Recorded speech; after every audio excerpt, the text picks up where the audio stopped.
Oi, eu sou a Bianca, sou estudante de nutrição do 8º semestre. Hoje eu vim aqui falar um pouco sobre biodisponibilidade de nutrientes.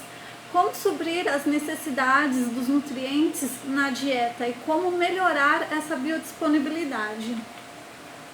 Bom, o termo disponibilidade foi redefinido no Congresso de Biodisponibilidade realizado na Holanda, que ficou definido como biodisponibilidade é a fração de qualquer nutriente ingerido que tem o potencial para suprir as demandas fisiológicas em tecidos alvos. O que significa? Seria a quantidade de nutrientes que o corpo ele absorve e utiliza para suas funções.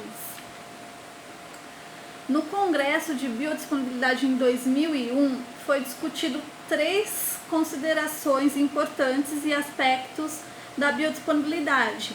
O primeiro seria a bioconversão, que é a proporção ingerida que está disponível para conversão em sua forma ativa.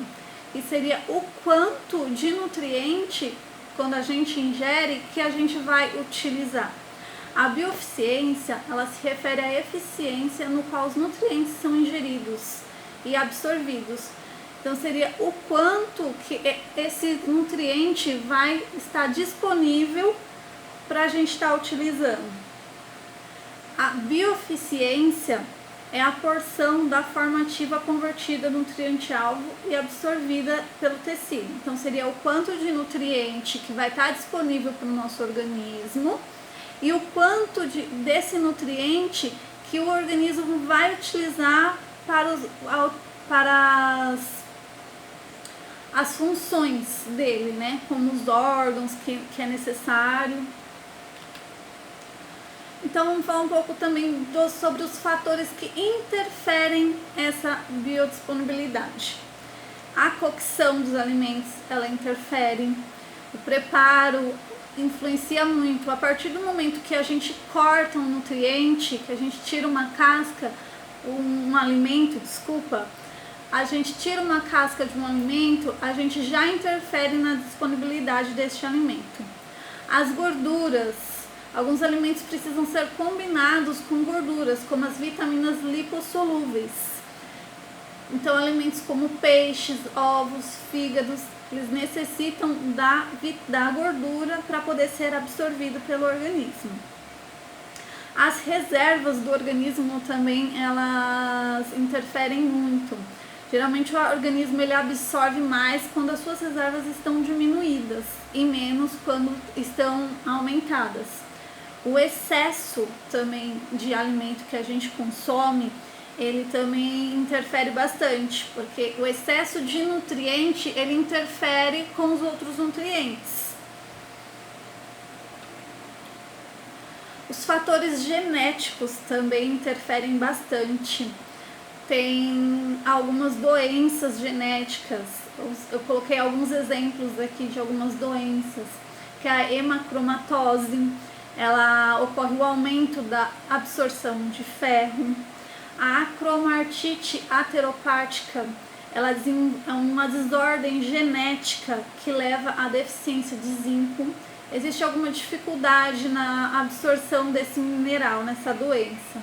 A síndrome de Mendes, ocorre um defeito de transporte de cobre, levando à deficiência desse mineral também. Essas são só alguns exemplos de algumas doenças genéticas. Os fatores relacionados ao indivíduo. A gente também, nosso organismo, ele também tem uma certa dificuldade dependendo do desenvolvimento do nosso próprio organismo. Como as crianças, elas têm desenvolvimento, têm necessidades aumentadas de nutrientes para o seu crescimento. Então, terá uma capacidade de absorção também aumentada. Isso também ocorre com as gestantes e as lactantes. Os idosos. Os idosos eles poderão ter deficiências, como na secreção de ácido clorídrico, importante para a manutenção do pH ácido para a solubilização dos minerais. Então, os idosos também têm uma certa dificuldade nessa absorção de nutrientes. E doenças e medicamentos também pode modificar a utilização dos nutrientes. que pode interagir com outros minerais, na maioria das vezes diminuindo sua biodisponibilidade também. Medicamentos e doenças também, como diabetes, que tem a resistência à insulina, que também prejudica algumas necessidades. As interações, vamos falar um pouco das interações dos alimentos que auxilia. Alguns alimentos ele auxiliam, como eu comentei anteriormente, a gordura ela auxilia na absorção de vitaminas lipossolúveis. Então, com o conhecimento das interações entre nutrientes, a influência dos demais componentes dos alimentos numa refeição ou dieta pode-se controlar algumas variáveis, dessa forma interferir na utilização dos nutrientes. Como que eu te falei, algumas variáveis, as vitaminas lipossolúveis, o ferro, que a vitamina C ajuda também, em algumas coisas que eu vou falar um pouco mais pra frente. Uma grande lista de efeitos adversos pode ocorrer com o resultado da interação entre nutrientes e os riscos potenciais de interações adversas.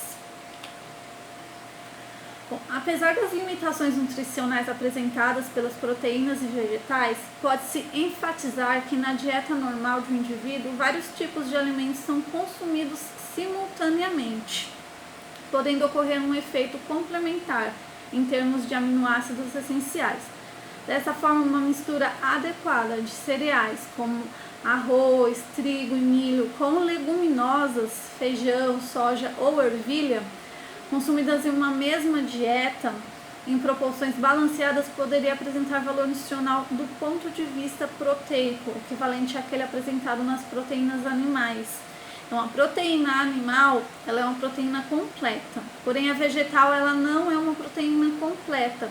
Então, a inserção do arroz e o feijão junto, elas se complementam com os aminoácidos, se complementam, fazendo ter uma melhor disponibilidade desses nutrientes, desses aminoácidos. É bastante conhecido também a interação do ferro com a vitamina C, o ácido ascórbico, facilitando a absorção do ferro não M de uma refeição. Essa é uma interação direta, porque independe do estado nutricional em relação à vitamina C. Porém, recentemente tem se demonstrado que a vitamina C também pode influenciar o transporte e armazenamento do ferro. Indivíduos com deficiência de vitamina C têm defeito na liberação de ferro das células endoteliais. O excesso de vitamina C também pode ser prejudicial na absorção do cobre, havendo evidências que este efeito pode ocorrer pela redução do cobre, da forma biodisponível. Acredita-se que essa interação pode ser menos pronunciada em humanos. Ainda está em teste essa afirmação, mas pode ocorrer. Bom, espero que tenha sido interessante essa explicação e muito obrigada.